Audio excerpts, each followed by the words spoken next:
حول ولا قوة إلا بالله العلي العظيم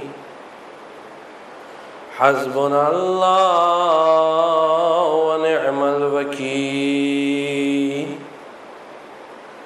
نعم المولى ونعم النصير الحمد لله رب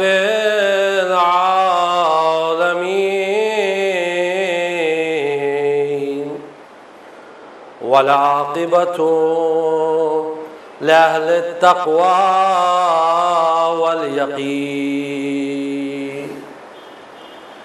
والصلاة والسلام على أشرف الأنبياء والمرسلين حبيب إله العالمين أبي القاسم محمد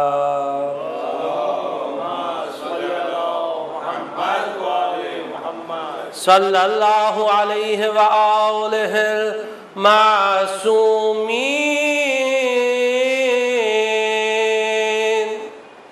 الذين أذهب الله عنهم الرجس وطهرهم تطهيرا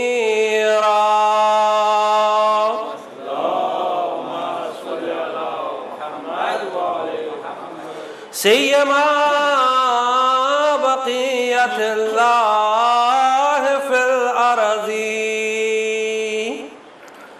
إمام زماننا وولي أمرنا وصاحبنا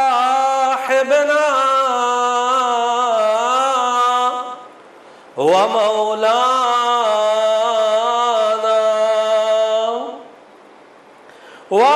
وحبيبنا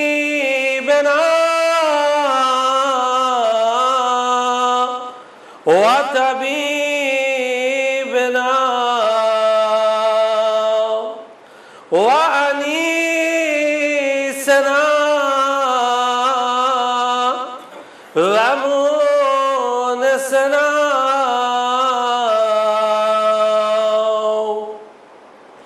الكهف الحسين وغياث المضطر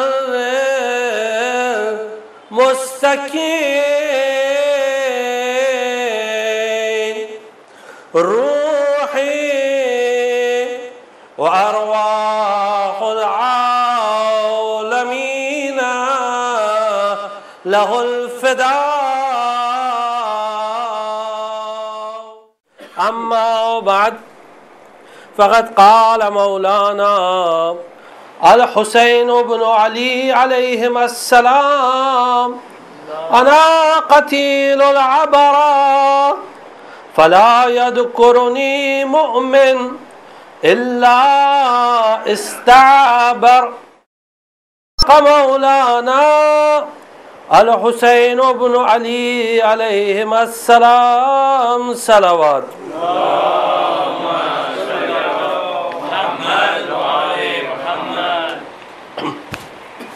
سید الشہداء اس حدیث میں فرما رہے ہیں کہ میں وہ ہوں جس کو رلا رلا کے قتل کیا گیا ہے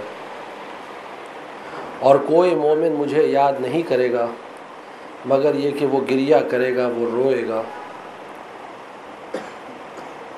مشہور و معروف حدیث سید الشہداء کی،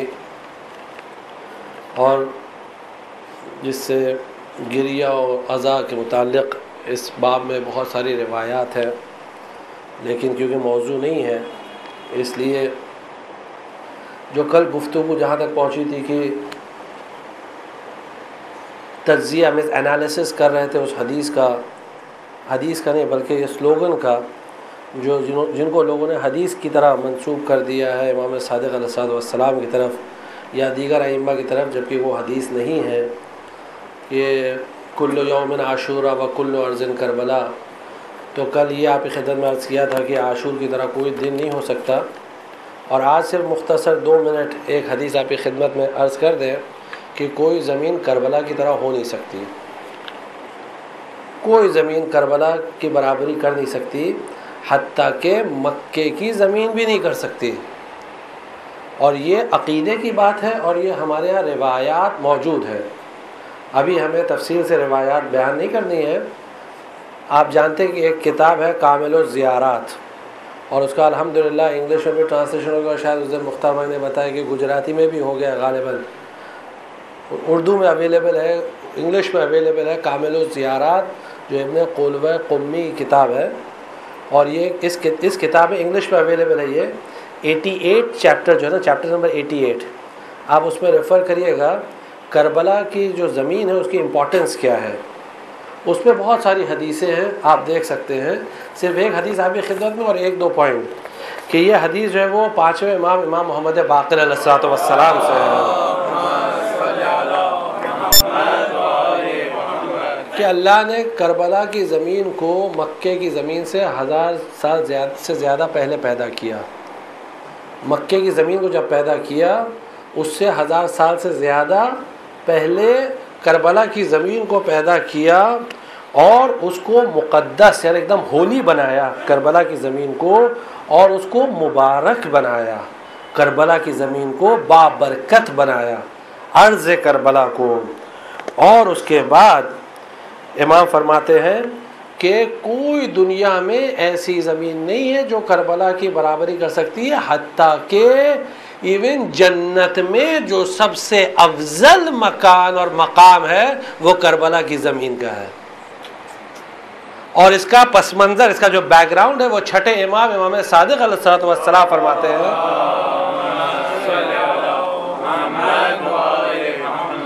کہ جب اللہ نے کعبے کی زمین کو بنایا، اور آپ جانتے ہیں کہ کعبہ جو زمین تھی اس میں پہلے گھر کو بنایا. قرآن نے کہا اول بیت وضع للناس للذی ببکۃ مبارکا وہدی للعالمین فیہ آیات بینات مقام ابراہیم ومن دخلہ کان آمنا.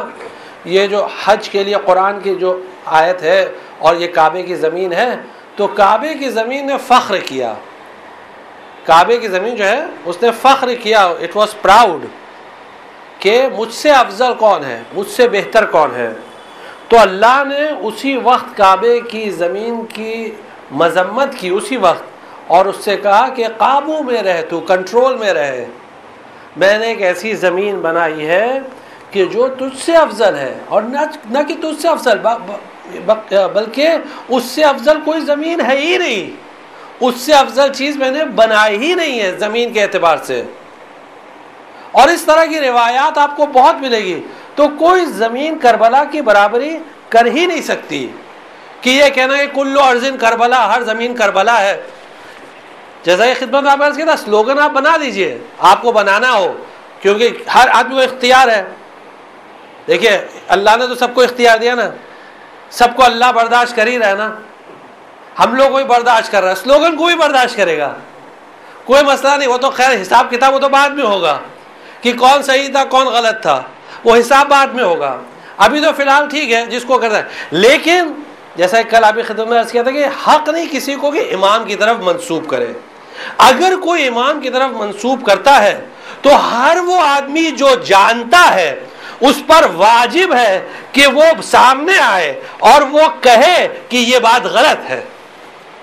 ہر آدمی پر واجب ہے جو جانتا ہے. اسی لیے آپ کے سامنے حجت تمام کی یہ بیان کر کے کہ آپ اگر مثال یعنی اور بات کو ایک دم واضح کر دیں، کلیئر کر دیں کہ آپ جب سجدہ کرتے ہیں تو تمام مٹی پہ سجدہ جائز ہے، لیکن آپ ایک خاص مٹی کو کیوں سلیکٹ کرتے ہیں؟ وہ کربلا کی مٹی ہے، اس لیے اس کو خاص پریفرنس دیتے ہیں. کیوں؟ کیونکہ دوسری مٹیاں ہیں، سجدہ صحیح ہوگا، سجدہ غلط نہیں ہوگا. سجدہ صحیح ہوگا. اگر آپ پیپر میں بھی سجدہ کریں گے تو سجدہ صحیح ہے, اگر پتے میں بھی سجدہ کریں گے تو سجدہ صحیح ہے, سجدہ غلط نہیں ہے. لیکن اس مٹی پہ سجدہ کرنے کی فضیلت ہے. آپ تسبیح پڑھتے ہیں, تسبیح کسی بھی تسبیح سے آپ تسبیح پڑھیے آپ کو ثواب ملے گا. لیکن اگر وہ کربلا کی مٹی سے تسبیح بنی ہوئی ہے, آپ کچھ نہ پڑھیں, خالی ہاتھ میں پکڑے رہیں تو تسبیح کا ثواب مل جائے گا. کچھ مت کریے, صرف اس کو ہاتھ میں لیے رہیے بس, اور ثواب تسبیح پڑھنے کا ہوگا. عجب ہے, یہ کربلا کی زمین ہے. اور لاسٹ پوائنٹ اس سلسلے میں, لاسٹ پوائنٹ, ہمارے خیال سے یہ پوائنٹ سب کے لیے کلیئر ہے. اگر کسی کو کلیئر نہیں ہو تو وہ ہاتھ بھی اوپر کر دے. ہاں کوئی مسئلہ نہیں, ایک صلوات پڑھ دیجئے.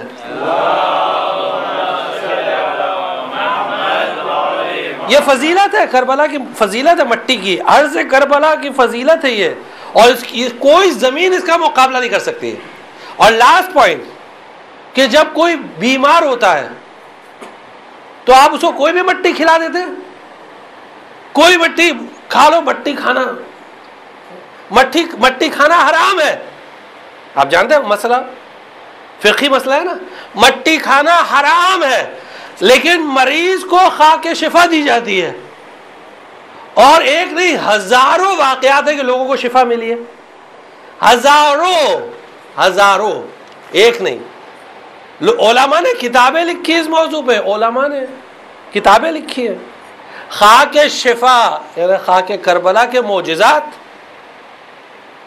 اثر ہے. آدمی مرتا ہے, علماء کی یہ سنت ہوتی ہے, آپ جانتے ہیں نا, کہتے ہیں یہ خاک شفا اس کو ساتھ میں کفن کے ساتھ رکھ دینا.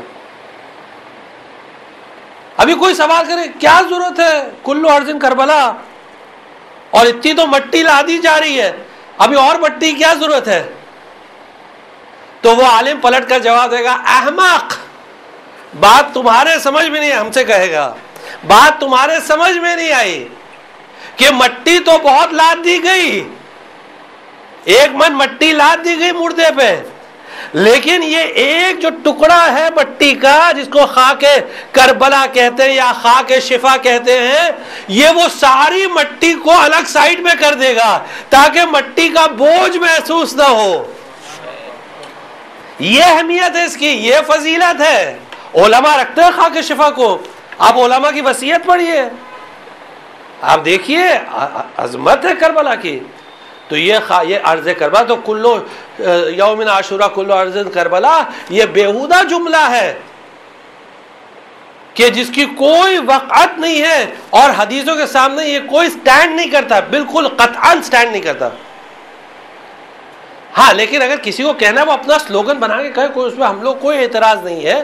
حدیث امام کی طرف منسوب, یعنی اس کو حدیث بنا کے منسوب نہ کرے. ایک صلوات پڑھ دیجئے.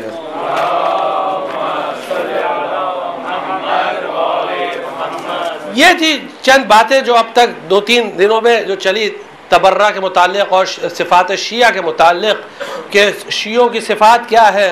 اب آج پھر ہم لوگ اس موضوع کی طرف چلتے ہیں کہ جو تحف العقول کے نام سے امام نے پیش کیا, یعنی عقلوں کے لیے تحفے, گفٹ فار دا انٹلیکٹس, کہ جو ائمہ کے وصایا یعنی وصیتیں ہیں ائمہ کی, رسول اللہ صلی اللہ علیہ وآلہ وسلم کی وصیت,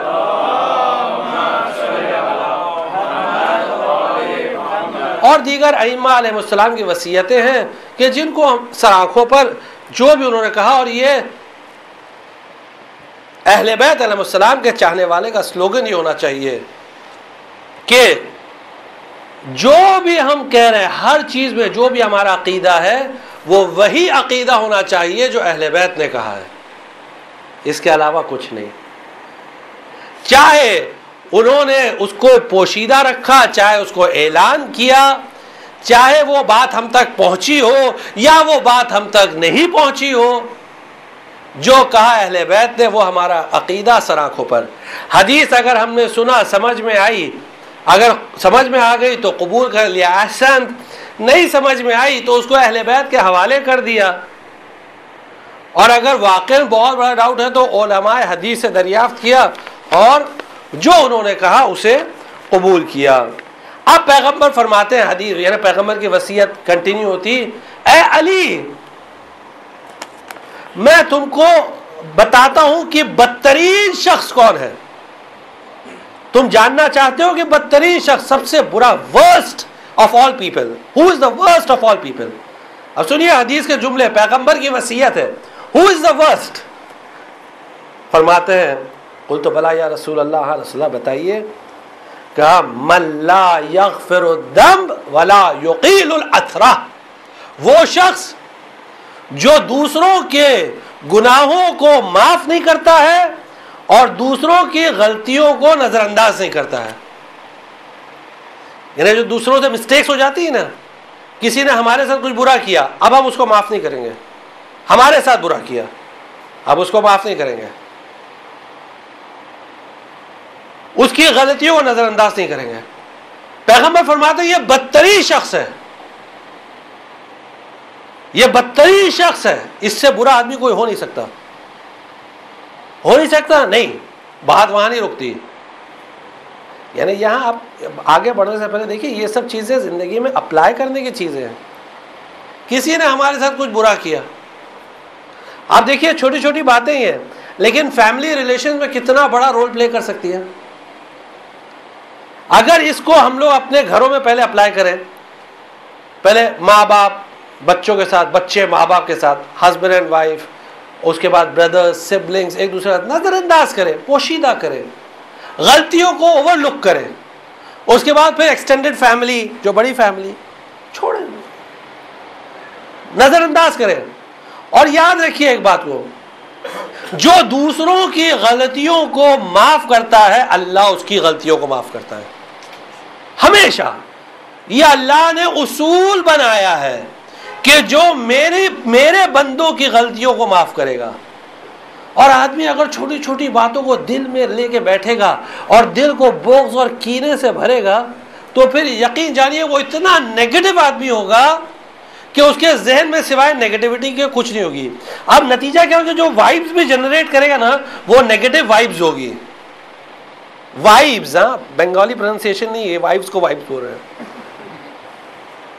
وائبز جو جنریٹ کرے گا وہ نیگیٹو وائبز ہوگی, یعنی جو ایمینیٹ ہوگی اس سے وہ نیگیٹو, سب چیز نیگیٹو, سب کے بارے میں نیگیٹو سوچے گا. لیکن اگر وہ نظر انداز کرے گا, نظر انداز کرے گا تو یقین جانیے خود بھی بہت پازیٹو ہوگا اور پھر اس کے علاوہ اللہ اس کے گناہوں کو معاف کرے گا. سب سے بڑی چیز یہ ہے. تو پیغمبر فرماتے ہیں بدترین شخص وہ ہے, ورسٹ آدمی وہ ہے جو دوسروں کے گناہوں کو, دوسروں کی غلطیوں کو معاف نہیں کرتا ہے چاہے جتنا اس نے کیا ہو. اب یہاں بریکٹ میں ایک بات بولتے چلے, دیکھیے کسی نے آگے ہم سے کہا کہ آج کل آپ موڈ میں لگ رہے ہیں. نہیں, موڈ کی بات نہیں ہے, یہ حالات ایسے بن گئے ہیں. یہ لوگوں نے ہم سے کہا کہ یہ لوگوں کا جملہ ہے, آج کل آپ موڈ میں لگ رہے ہیں. موڈ کی بات نہیں ہے. دیکھیے اپنی اگر کوئی ہمارے حق میں کوئی گستاخی کرے تو ہم جلدی معاف نہیں کرتے ہیں, لیکن جناب زہرا کا جس نے گھر جلایا اس کو بہت جلدی ہم معاف کرنے کے لیے تیار ہیں. اور دلیل ایسی لے کر آتے ہیں کہ گھر تھا ہی نہیں اس ٹائم, دروازہ تھا ہی نہیں اس ٹائم. کیا بات آپ کرتے ہیں, دروازہ نہیں تھا. اور بہار و انوار سے جملہ لے کر آتے ہیں کہ بہار و انوار میں لکھا ہوا ہے دروازہ نہیں تھا. بھائی یہ نادان لوگوں کو اس طرح گمراہ کر کے, یہ چھوڑیے کہ جناب زہرا کو جواب دینا ہے کہ نہیں دینا ہے کہ گھر نہیں تھا, دروازہ نہیں تھا, دروازہ نہیں تھا اس ٹائم پہ, دروازہ نہیں تھا. تو پھر حدیث سد الابواب کیا تھی کہ پیغمبر نے سارے دروازوں کو بند کر دیے سوائے علی کا دروازہ. حدیث سد الابواب ہے کہ نہیں؟ اور حدیث یعنی آپ جانتے ہیں, جن کو نہیں معلوم ان کے لیے حدیث ریپیٹ کر دیں کہ پیغمبر نے جب سارے دروازے کھلتے تھے مسجد کی طرف, مسجد نبوی میں سارے دروازے کھلتے تھے, تو حکم الہی آیا, اے پیغمبر آپ ان سے کہہ دیجئے کہ سارے دروازے بند ہو جائیں سوائے علی کے دروازے کے.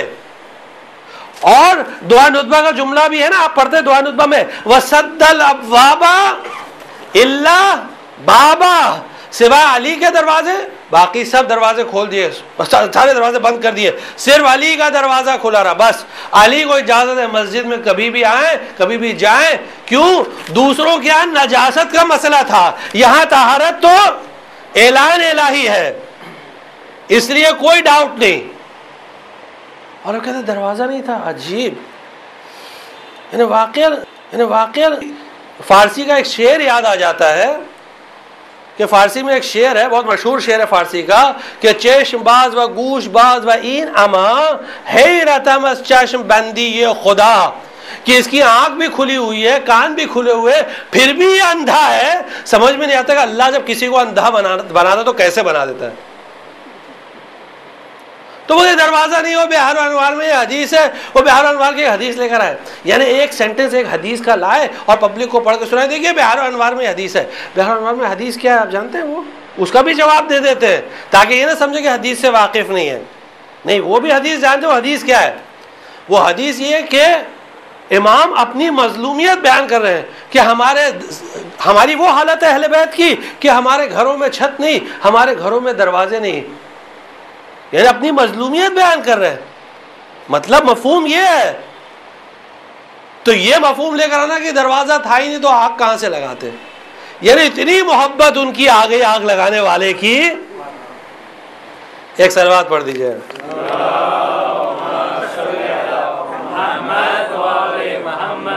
تو ان کو تو معاف نہیں کریں گے ہم لوگ، جس کو معاف کرنا ہے وہ کرے، پھر وہ سمجھے اور جناب زہرا سلام اللہ علیہا سمجھے، لیکن جو بھی دشمنی کرے تو وہ جو ان کے دشمن سے دوستی کرے وہ ہمارا دوست نہیں ہو سکتا، کیونکہ مولا کائنات نے باقاعدہ اصول دوستی بیان کیے، مولا کائنات نے اصول دوستی بیان کیے۔ فرماتے ہیں اصول دوستی یہ ہے کہ دوست کا دشمن تمہارا دشمن ہونا چاہیے، اور یہاں تو دوستی نہیں ہے، یہاں تو ہم کے غلام ہیں، تو سوال ہی نہیں اٹھتا کہ کسی طرح کی ہمدردی دل میں ہو۔ ایک صلوات اور پڑھ دیجئے۔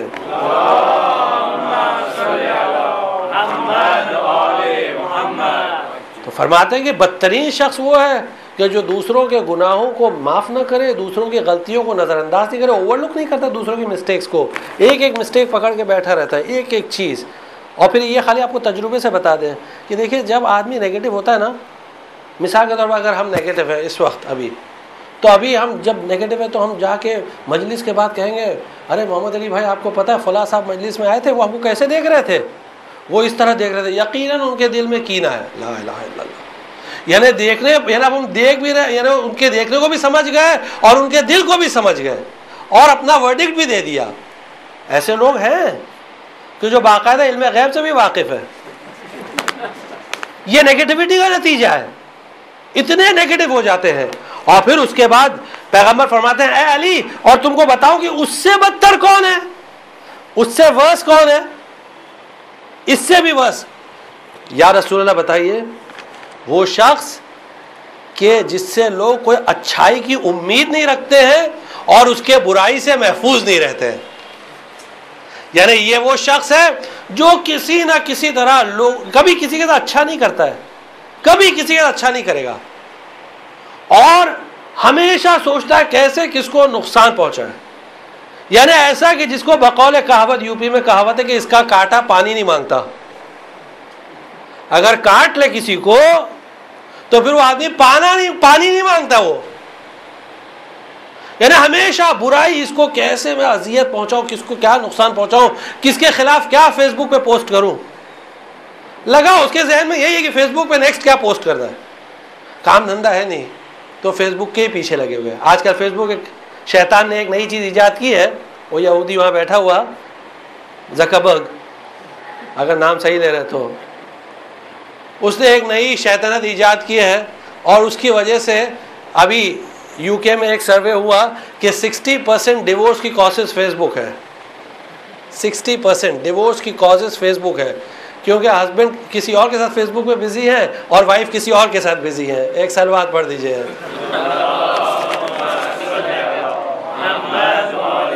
یہ فیس بک کے فضائل ہیں، اب جس کے پاس کچھ کام دھندہ نہیں ہے وہ صرف یہ سوچتا ہے کہ بس کسی کو بس نقصان پہنچانا ہے، کس کی برائی لکھوں، کیا کروں، کوئی خیر کبھی نہیں، کبھی کہ یعنی کہیں ایک چیز خیر کسی کے ساتھ کر دے، نہیں، برائی برائی۔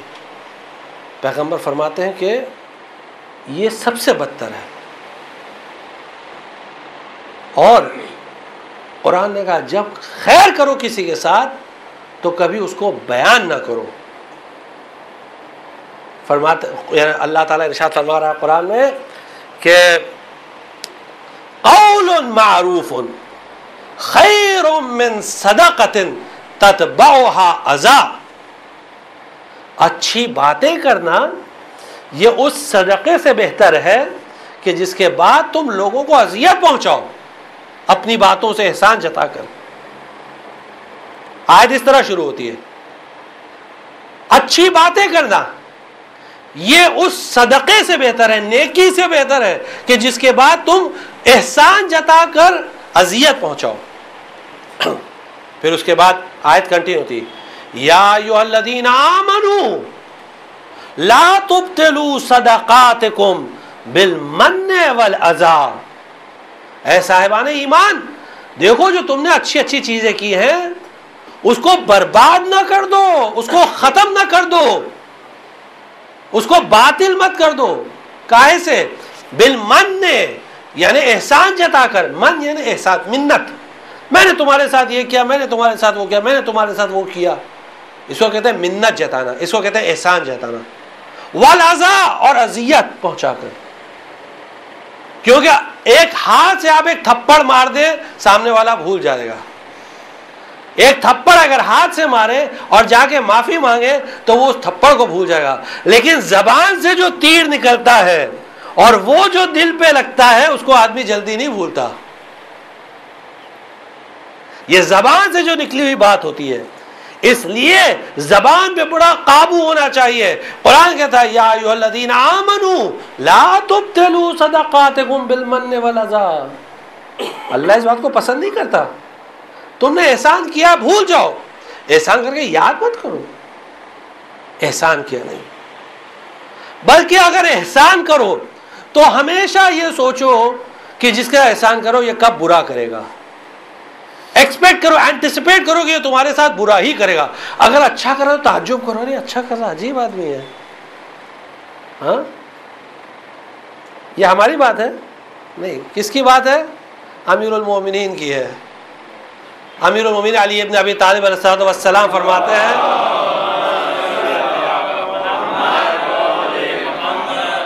اتق شر من احسنت الیہ، جس کے اوپر احسان کرو، نیکی کرو تو اس کے شر سے بچو۔ جب بھی کسی کے ساتھ نیکی کرو تو ہمیشہ شر سے بچو۔ بچو یعنی کیا؟ مثلا تیار رہو، ریڈی رہو۔ نیکی کیا، اب یہ کبھی بھی یہ برائی سے ضرور اس کو یعنی جو اس کا ریاکشن ہوگا وہ برائی ہوگا، اچھی چیز نہیں کرے گا یہ، چاہے جتنی بڑی نیکی ہو۔ یہ یاد رکھیے آپ ہمیشہ، چاہے جتنی بڑی نیکی ہو، آپ ہسٹری پڑھ لیجئے شروع سے لے کے آخر تک۔ اور ویسے غلط نہیں ہوگا اگر یہ جملہ کہیں کہ یہ انسان کی دوسرا نیچر ہے، یہ پہلا نیچر نہیں، پہلا نیچر تو توحید والا ہے، لیکن جس کو عربی میں کہتے ہیں طبع و سان، انگلش میں کہتے ہیں سیکنڈ نیچر، سیکنڈ نیچر ہے۔ کیوں؟ اس کی وجہ کیا ہے؟ دلیل پیش کرتے ہیں آپ کے سامنے، دلیل پیش کرتے ہیں۔ اللہ تبارک و تعالیٰ نے ہم پر کتنے احسانات کیے، احسانات کیے کہ نہیں؟ لیکن ہم کیا کرتے ہیں اس کے عوض میں؟ جو قدرت اور جو طاقت اور جو اختیار اس نے ہم کو دیا ہے اس کا بدلہ ہم گناہوں سے دیتے ہیں۔ اور اس کی بہترین جو دلیل آپ کو ملے گی دعا ابو حمزہ صومالی میں ملے گی۔ دعا ابو حمزہ صومالی ماہ رمضان میں آپ لوگ پڑھتے ہی ہوں گے یقیناً، دعا ابو حمزہ صومالی۔ یعنی اگر کسی کے لیے مشکل ہوتا ہے کہ پوری دعا بہت لمبی چوڑی دعا ہے، 1 گھنٹہ لگ جاتا ہے، اگر اچھے سے پڑھے تیز پڑھے تو 40 منٹ لگتا ہے، ورنہ 1 گھنٹہ 1.5 گھنٹہ لگ جاتا ہے دعا ابو حمزہ۔ اور اگر آدمی بیچ میں گریا کرے تو پھر ساری رات بھی کم ہے، پھر تو بہت ہی کم ہے، ورنہ 40 منٹ کی دعا ہے۔ اس دعا میں امام کیا فرماتے ہیں؟ انا الصغیر الذی ربیتہ میں چھوٹا تھا تو نے میری تربیت کی. انا الضعیف الذی قویتہ، میں کمزور تھا تو نے مجھے قوی بنایا، اسٹرانگ بنایا. میں کمزور تھا، ویک تھا. میں بھوکا تھا تو نے مجھے کھانا کھلایا. میں پیاسا تھا تو نے مجھے پانی پلایا. میں بے لباس تھا تو نے مجھے لباس دیا. میں ایک دم ذلیل تھا تو نے مجھے عزت دی. میں پست تھا تو نے مجھے بلند کیا. آپ دعا کے جملے پڑھتے چلے جائیے. اور اس کے بعد امام کیا فرماتے ہیں؟ جملہ دیکھیے، تعلیمات اہل بیت دیکھیے. امام فرماتے ہیں لیکن میں کون ہوں؟ انا الذی علی سیدہ اجترا، میں وہ ہوں جو اپنے سید کے سامنے سینہ سپر ہو گیا، جرأت کی کہ میں تو گناہ کروں گا. انا الذی لم استحیک فی الخلا ولم اراقبک فی الملا، میں وہ ہوں کہ جس نے تنہائی میں بے حیا ہو گیا، تنہائی میں، اکیلے میں شیملیس ہو گیا، اور مجمع میں نے تیرا خیال بھی نہیں کیا کہ مجمع میں گناہ کر رہے ہیں، کھل کے گناہ کر رہے ہیں، فاسق و فاجر. یا اللہ، یہ انسان کا نیچر ہے. یعنی second nature, not first nature. First nature توحید والا ہے. سیکنڈ، آدمی کی عادت ہو جاتی ہے. کیوں؟ جب دنیا میں آتا ہے تو اس طرح ہو ہی جاتا ہے. اللہ کی نافرمانی کرنا، اللہ کو ڈیزوبے کرنا. اسی لیے علامہ مجلسی کا نام تو آپ نے سنا ہوگا. علامہ مجلسی، کوئی شیعہ ایسا نہیں جو علامہ مجلسی سے واقف نہیں ہے. ان کے والد تھے شیخ محمد تقی، وہ بھی بہت بڑے عالم تھے، بہت بڑے عالم تھے، اپنے زمانے کے بہت بڑے عالم تھے شیخ محمد تقی. تو شیخ محمد تقی کے زمانے میں اصفہان میں ایک بڑا بوال تھا، بڑی مصیبت تھی. اور وہ مصیبت یہ تھی، کچھ گنڈے ہوا کرتے تھے جو میوزک اور ہلا گلا اور جو لوگ جاتے تھے سڑک پہ، خاص کر عورتیں، ان کو ستاتے تھے. اس زمانے میں کی بات کر رہے ہیں. شیخ محمد تقی یعنی 10ویں صدی ہجری، 10th century ہجری، آج سے 400 سال پہلے. اور کسی کو بھی اگر کہہ دینا کہ بھائی آج رات کو ہم تمہارے مہمان ہیں، تو وہ آدمی ڈر کے مارے انکار نہیں کرتا تھا. آؤ بھائی. تو پھر پوری پذیرائی، کھلانا پلانا اس کی ذمہ داری، وہ کھلاتا پلاتا. یہ گنڈے تھے اس زمانے میں، اس طرح گنڈا گردی کرتے تھے. تو ایک مومن تھا، بڑا نیک آدمی تھا. ایک دن لوگوں نے اس کو راستے پکڑ لیا اور اس سے کہا کہ آج رات کو ہم تمہارے مہمان ہیں. تو اس کو اچھا نہیں لگا کہ یہ لوگ آئیں گے، وہاں ناچ گانا میوزک سب کریں گے میرے گھر پر، اور اگر ان کو نہیں بولتا ہوں تو کہیں بھی گھر کی عورتیں آئیں گی جائیں گی، سب کو پریشان کریں گے، حیران کریں گے، ستائیں گے. کیا کروں سمجھ. تو گیا شیخ محمد تقی مجلسی کے پاس. شیخ محمد تقی کے پاس گیا، کہنے لگا کہ آقا یہ مصیبت ہے. شیخ محمد تھوڑی دیر سوچے، شیخ محمد تقی تھوڑی دیر سوچے، سوچنے والے کہا ایک کام کرو، تم ان لوگوں کو بلا لو اور مجھے بھی بلا لینا، میں بھی آ جاؤں گا، ٹائم فکس کر لو. ٹھیک ہے. شیخ محمد تقی پہنچ گئے. اب جو پہنچے تو وہ لوگ جب آئے تو جیسے ہی وہ لوگ آئے ہلا گلا کرتے ہوئے، شیخ محمد نے ان کی مذمت کی اور یعنی احساس کا مثلا جیسے اٹھ کے جا رہے ہیں. انہوں نے کہا بھئی آپ کیوں جا رہے ہیں، کیا ہے، ہم لوگ کیا برے لوگ ہیں؟ کہا نہیں، تم لوگ میں ساری عادتیں اچھی ہیں، ساری عادت تم لوگ میں اچھی ہے، صرف ایک عادت تم لوگ کی بہت خراب ہے. جو پورا مقصد تھا وہ اس مقصد پہ لانا تھا. دیکھیں کچھ گنڈے جو ہوتے ہیں نا، ان میں کوئی اچھی عادتیں بھی ہوتی ہیں. جو انڈر ورلڈ والے ہوتے ہیں نا، ان کی کچھ اچھی پازیٹیو پوائنٹس بھی ہوتی ہے جو اچھے لوگوں میں نہیں جلدی پائی جاتی ہے. تو شیخ محمد نے کہا ایک عادت تم لوگ کی بہت خراب ہے بس. کہا کیا؟ کہا تم لوگ نمک حرام ہو، تم لوگ نمک حرام ہو. اب جو ان کا سردار تھا وہ بہت غصے میں آ گیا، کیونکہ اب تک ان کا اصول کیا تھا کہ جو دعوت کرتا تھا اس کے گھر والوں کو ستاتے نہیں تھے، اور یہ ان کے لیے نمک حلالی ہونے کی دلیل تھی. بات کلیئر آپ کے لیے کہ جو ان کی دعوت رکھے تو اس کے گھر والوں کو ستاتے نہیں تھے اور کہتے تھے ہم نمک حلال ہیں. کہ جو ہم کو کھانا کھلا دے ہم اس کو ستاتے نہیں ہیں. دیکھو کیا اصول کے پابند ہیں. یہ اس اصول پہ وہ لوگ فخر کرتے تھے. they were proud of this principle.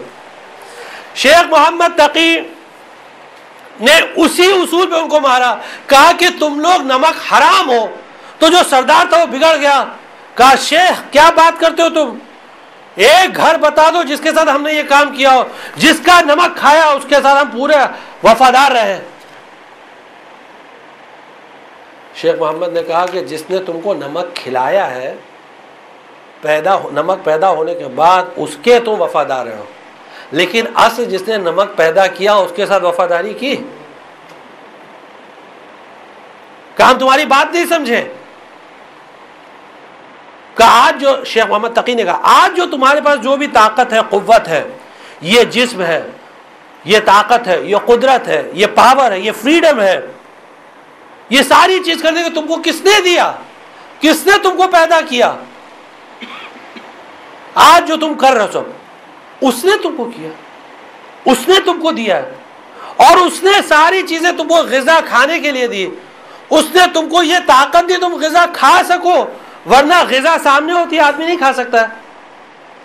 بہت سارے ہوتے ہیں جو ڈائبٹیز کے پیشنٹ ہوتے ہیں, وہ اس بات کو سمجھیں گے نا کہ اگر مٹھائی سامنے رکھی ہے لیکن کھا نہیں سکتے ہیں, کیوں؟ ڈائبٹیز ہے.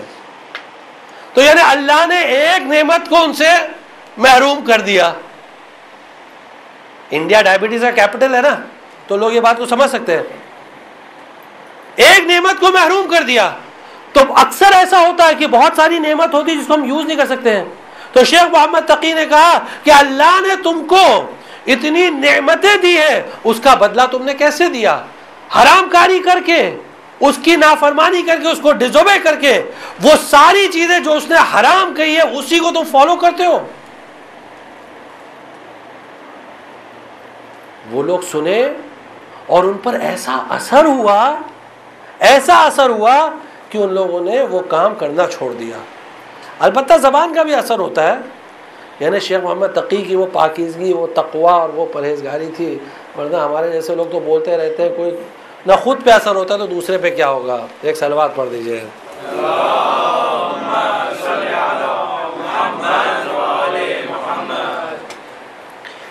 تو اگر کوئی شیعہ ہے واقعا علی کا چاہنے والا ہے, اہل بیت کا چاہنے والا ہے, تو وہ کوشش کرے گا کہ حرام سے دور رہے, حرام سے دور رہے. کیوں؟ کیونکہ یہ حدیث ہے, اور یہ مشہور و معروف حدیث ہے کہ من کان للہ مطیعا فہو لنا ولی ومن کان للہ عاصیا فہو لنا عدو. جو اللہ کی اطاعت کرتا ہے وہ ہمارا شیعہ, جو اللہ کی نافرمانی کرتا ہے, اللہ کو ڈیزوبے کرتا ہے, وہ ہمارا دشمن. یہ اہل بیت نے اعلان کیا, اس سے زیادہ اور کیا چاہیے؟ جس نے اللہ کی نافرمانی کی. اس کے بعد پیغمبر فرماتے ہیں ایاک والکذبہ, دیکھو جھوٹ سے دور رہو, جھوٹ نہ بولو. دیکھیے یہ سب وہ چیزیں جو انسان کے عقل میں سب چھپی ہوئی باتیں ہیں. اہل بیت آ کر نکالتے تھے یہ سب باتوں کو اور ان کو ریز کرتے تاکہ انسان کی عقل روشن ہو, وہ اپنی عقل کو یوز کر سکے, اپنے انٹلیکٹ کو یوز کر سکے. کیوں؟ فرماتے ہیں فَإِنَّ الْكِذْبَ يُسَوِّدُ الْوَجْهَ, کیونکہ جھوٹ بولنے سے انسان کا چہرہ سیاہ ہو جاتا ہے, کالا ہو جاتا ہے. کالا سے مراد ہے جسمانی نہیں, مثلا روحانی طور پر انسان کالا ہو جاتا ہے, یعنی اس کی روح کالی ہو جاتی ہے, اور چہرے پہ جو نور رہتا ہے وہ اللہ نور کو سلب کر لیتا ہے. جو نور ہوتا ہے نا وہ نور اللہ چھین لیتا ہے, جو چہرے پہ نور ہوتا ہے. اگر آدمی جھوٹ بولتا ہے تو اکثر جو نا انسان ٹیمپٹڈ ہوتا ہے جھوٹ بولنے کے لیے, اور کچھ لوگ بغیر مطلب کے جھوٹ بولتے ہیں, بغیر مطلب کے, کوئی مطلب نہیں ہے. مثال آپ کو دیتے ہیں, بچوں کے ساتھ ہم بات کرتے ہیں تو کبھی کبھی مذاق میں جھوٹ بولتے ہیں, مذاق میں. یہ مذاق میں بھی جھوٹ حرام ہے. ہاں, روایت ہے کہ جو شخص مذاق میں جھوٹ بولتا ہے وہ ایمان کی مٹھاس کو کبھی نہیں پائے گا. تو ہم لوگ بچوں کو کیسے ڈراتے ہیں, چپ ہو جاؤ, وہ دیکھو بھوت ہے, دیکھو بھوت, یہ دیکھو وہ, یہ یہ سب چیزیں حرام ہے، جائز نہیں ہے. یعنی ہم جھوٹ بول کے بچوں کو جھوٹ کی تربیت دے رہے ہیں. پیغمبر فرماتے ہیں اس سے چہرے کا نور سلب ہو جاتا ہے، نور سلب ہو جاتا ہے، چہرہ سیاہ ہو جاتا ہے، اور یہ شخص اللہ کے نزدیک جھوٹا لکھا جاتا ہے. اور سچ بولنے سے انسان کا چہرہ سفید ہو جاتا ہے اور یہ شخص اللہ کے نزدیک سچا لکھا جاتا ہے. یعنی جھوٹ اور سچ کی ڈیفینیشن کیا ہے؟ جھوٹ یعنی وہ چیز کہ جو ہم زبان سے ادا کریں اور جو حقیقت میں وجود نہیں رکھتی ہے، جو ہم بولیں اور جو حقیقت میں وجود نہیں رکھتی ہے. It does not exist. ہم بول رہے ہیں لیکن دراصل وہ نہیں ہے. اور سچ وہ ہے کہ جو ہم بول رہے ہیں جو بعین ہی ویسے ہی موجود ہے، اس میں ذرا سا بھی ایک چیز کا اضافہ نہیں کرتے، ایڈ نہیں کرتے، اور ایک چیز مائنس نہیں کرتے. ایک چیز مائنس نہیں کرتے. صرف ایک جگہ جھوٹ کی فضیلت ہے، اور وہ کب ہے؟ جب کسی میں اصلاح کرنا ہو، جب دو لوگ لڑ رہے ہوں اور ان لوگ میں آپس میں آپ کو اگر ان کو ملانا ہے تب جھوٹ بول سکتے ہیں، اس وقت جھوٹ الاؤڈ ہے. لیکن اس وقت ہم لوگ ایک دم پکا سچ بولیں گے، ادھر کی بات لیں گے ادھر پہنچائیں گے، ادھر کی بات لیں گے ادھر پہنچائیں گے. پھر اس ٹائم ہم سے بڑا سچا کوئی نہیں ہوگا. جبکہ روایت میں لکھا ہے لیس المصلح بکاذب، جو اصلاح کرنے والا ہوتا ہے کبھی جھوٹا نہیں ہوتا. یعنی جب وہ اصلاح کر رہا ہے، لوگوں کو ملا رہا ہے، تو چاہے وہ جتنا جھوٹ بول دے وہ سچ ہی ہوگا. مثال کے طور پر اگر ایک اور مثلا زید میں اور عمرو میں جھگڑا چل رہا ہے، تو زید نے ہم سے کہا کہ عمرو جو ہے وہ بہت بدماش ہے، چور ہے، وہ چکا ہے. اب جب ہم عمرو کے پاس گئے تو ہم نے کہا کہ عمرو سے کہ وہ زید تو تمہاری بہت تعریف کر رہے تھے، تو کہہ رہا تھا کہ میں تم سے زیادہ اچھا آدمی، ایماندار آدمی دیکھا نہیں. یہ طریقہ اصلاح ہے، واقعی یہ طریقہ ہے، یہ صحیح طریقہ ہے. اور ایسے میں اگر آدمی سچ بولے تو یہ جھوٹ ہے، وہ جھوٹا ہو جاتا ہے جو سچ بول رہا ہے. اس لیے ہم لوگ کو بڑی ذمہ داری ہے، سوسائٹی میں، فیملی میں، ہر جگہ بڑی ذمہ داری ہے. جو لوگ اصلاح کرتے ہیں ان کا بہت بڑا رول رہتا ہے. اور پھر اس کے بعد جملہ فرماتے پیغمبر، سن لیجیے گا، یہ بہت اہم جملہ ہے کیونکہ ہم لوگ کی روزانہ کی زندگی میں ہوتا ہے. وَعْلَمْ، یہ جان لو کہ ان الصدق مبارک والکذب مشؤوم، اور جان لو کہ سچائی جو ہوتی ہے اس میں برکت ہوتی ہے اور جھوٹ میں منحوسیت ہوتی ہے. دیکھیے جملہ کیا ہے. اب یہ بزنس مین لوگوں کے لیے ہے کہ جو سمجھتے ہیں کہ ہم جھوٹ بولیں گے تو برکت ہو. نہیں، برکت نہیں ہوگی. ہو سکتا ہے 2 پیسہ آپ زیادہ کما لیں کسی کو جھوٹ بول کے، کسی کو غلط مال دے کے آپ 2 پیسہ زیادہ کما لیں، لیکن اللہ کے الگ الگ طریقے ہوتے وہ پیسہ نکالنے کے. یہاں 2 لاکھ روپیہ زیادہ آیا، وہاں لیلاوتی میں 2 لاکھ زیادہ چلا گیا. برکت اس کیا ہو گئی؟ یہ اللہ کا طریقہ ہوتا ہے. نہیں تو انکم ٹیکس کا سروے ہو گیا، ریڈ ہو گئی، اس کو مل گیا، برکت اس کی ہوئی. الگ الگ طریقے ہوتے ہیں. اللہ کے کام کرنے کے طریقے سب نرالے ہیں. یہ حدیث اصول کافی میں شیخ محمد ابن یعقوب کلینی ایک پورا چیپٹر لے کر آئے ہیں، اور اس چیپٹر کا ٹائٹل ہے اِنَّ أَمْرَ اللَّهِ كُلَّهُ عَجِيبٌ. اللہ کے تمام کام ایک دم نرالے ہیں، یہ ٹائٹل ہے. تو کبھی بھی اللہ کے کام پر تعجب مت کریے گا، وہ الگ الگ طریقے سے کام کرتا ہے. اور یاد رکھیے اس کی لاٹھی میں آواز نہیں ہوتی ہے. اللہ جب کسی کو لاٹھی مارتا ہے تو آواز کے ساتھ نہیں مارتا، ایسی لاٹھی پڑتی ہے کہ وہ بلک بلک کے روتا، کسی کو بول بھی نہیں سکتا.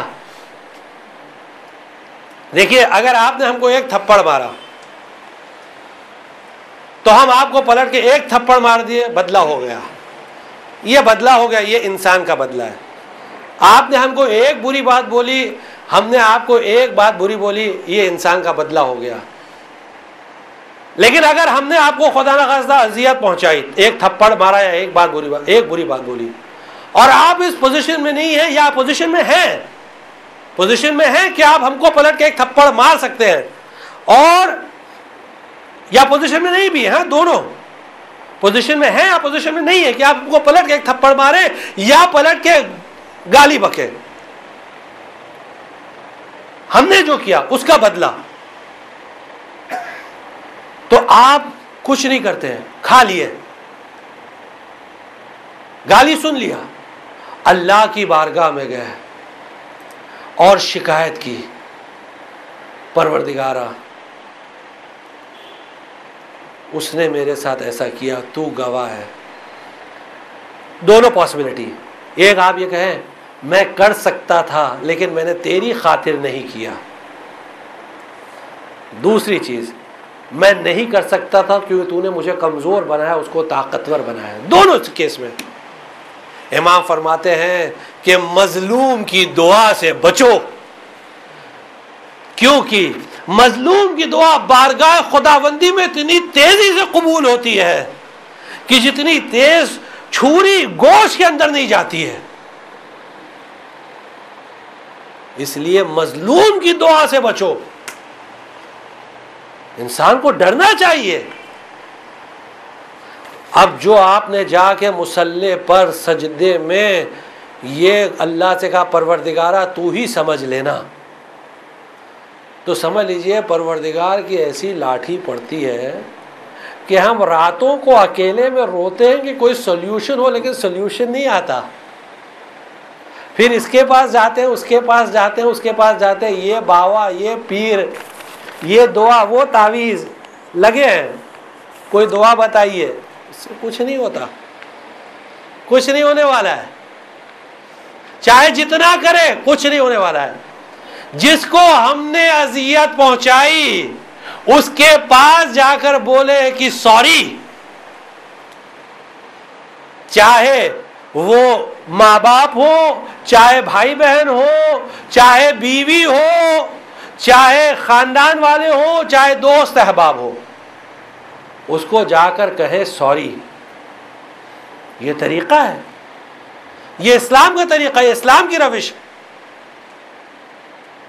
تب جا کے ہو سکتا ہے کہ اللہ معاف کر دے. اگر وہ معاف کرے گا تو اللہ معاف کر دے گا. البتہ اس کی بھی ڈیوٹی یہ ہے کہ اگر سامنے والا معافی مانگ رہا ہے تو اس کی معافی وہ قبول کر دے. پھر نہیں تو پھر وہ پہلی بات ہو جائے گی نا کہ بدتر شخص وہ ہے جو معاف نہیں کرتا ہے. تو معاف کرنا بھی ایک بڑا دل ہونا چاہیے, یعنی قلب سلیمانی ہونا چاہیے کہ انسان معاف کرے. یعنی دل بڑا ہونا چاہیے, دل تنگ نہیں ہونا چاہیے, چھوٹا نہیں ہونا چاہیے. یہ اللہ کا طریقہ, یہ اللہ کی روش ہے. تو برکت ہوتی ہے جب آدمی سچ بولتا ہے, اور منحوسیت آتی ہے جب آدمی جھوٹ بولتا ہے. مشؤوم یعنی منحوس. اکثر ہمارے یہاں سوسائٹی میں ارے وہ لڑکی پیدا ہو گئی منحوس, ارے وہ جب سے بیوی آئی منحوس. یہ سب نہیں ہوتا ہے نا سوسائٹی میں. یہ سب جہالت کی علامت ہے. یہ سب اس کی سائنس ہے. جس کلچر میں ہم لوگ رہ رہے ہیں ان کے یہاں وہ سب ہوتا ہے. اپنے یہاں نہیں ہونا چاہیے. اہل بیت کا کلچر ہے. اہل بیت کا کلچر کیا ہے؟ اہل بیت کا کلچر تو ہے کہ ہم فاطمہ و ابوہا و بالوہا و بنوہا, یعنی عورت کو مرکز بنا دیا.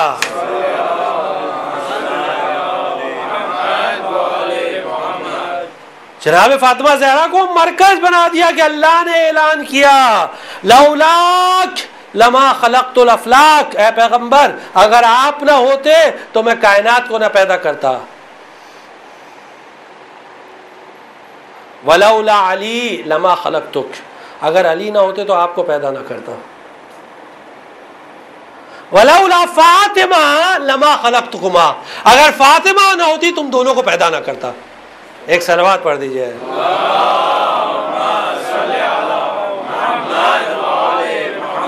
یہ ہم لوگوں کا کلچر ہے, یہ ہماری تہذیب ہے. یہ جاہلیت کی تہذیب یہ تھی کہ بیٹیوں کو دفنا دیتے تھے. جب بیٹی پیدا ہوتی تھی ان کے رنگ جو ہے وہ غصے میں کالے ہو جاتے تھے. قرآن نے کہا ہے وَإِذَا بُشِّرَ أَحَدُهُمْ بِالْأُنثَىٰ ظَلَّ وَجْهُهُ مُسْوَدًّا وَهُوَ كَظِيمٌ. جب اس کو خبر دی جاتی تھی کہ بیٹی پیدا ہوئی تو بہت غضبناک ہوتا تھا, اپنے غصے کو کنٹرول میں رکھتا تھا. اب سوچتا تھا کیا کریں. یہ قرآن کیا تھا؟ اَيَدُسُّهُ فِي التُّرَابِ, کیا اس کو زمین میں دفنا دے یا نہیں, رک جائے, اس کو چھپا کے اس کی پرورش کرے. اور آج بھی ہندوستان کے کچھ علاقے ہیں، آپ جانتے ہیں ہندوستان کے آج بھی کچھ علاقوں میں جب لڑکی پیدا ہوتی ہے تو اس کو نام سب ایسے دیے جاتے ہیں کہ جو منحوس نام ہوتے ہیں. ہندوستان کی بات کریں. اور آج وہاں آپ جانتے ہیں کہ گرل چائلڈ ریشیو کیا ہے؟ نارتھ انڈیا میں ریشیو ایسا ہے کہ آج ان کے یہاں لڑکیاں نہیں شادی کرنے کے لیے تو کیرلا سے لڑکی لے کے آ رہے ہیں. اب آپ سمجھ سکتے ہیں، باقی اس کی وضاحت نہیں کریں گے، باقی آپ سمجھ جائیے یہ نارتھ میں وہاں کے لوگ کیسے ہوتے ہیں اور یہ ساؤتھ میں یہاں کے لوگ کیسے ہوتے ہیں. آپ سمجھ گئے نا؟ ایک سلوات پڑھ دیجئے.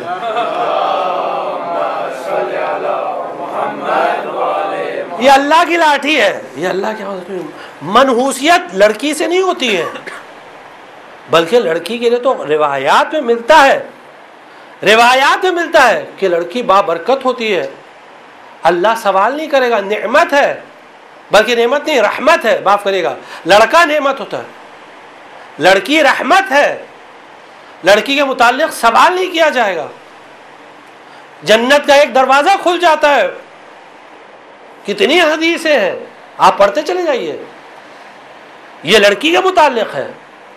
اسی طرح عورت ہے، جب سے یہ آئی ہے منحوسیت آ گئی ہے گھر میں، سب لوگ پریشان ہو گئے ہیں، یہ منحوس عورت ہے. اللہ اکبر، یہ بولنے والا منحوس ہے، واقعاً یہ جملہ ادا کرنے والا منحوس ہے کہ اس نے اللہ کے مخلوق کو منحوس قرار دیا ہے.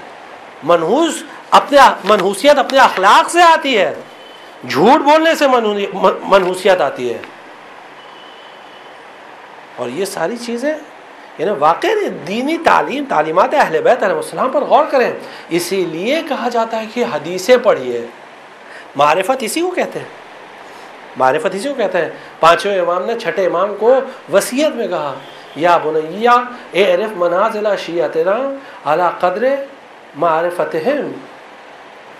اے میرے بیٹے، اے میرے فرزند، اگر شیعوں کو تم کو پہچاننا ہے تو دیکھو ان کی لیول کو پہچاننا ہے تو دیکھو ان کی معرفت کتنی ہے.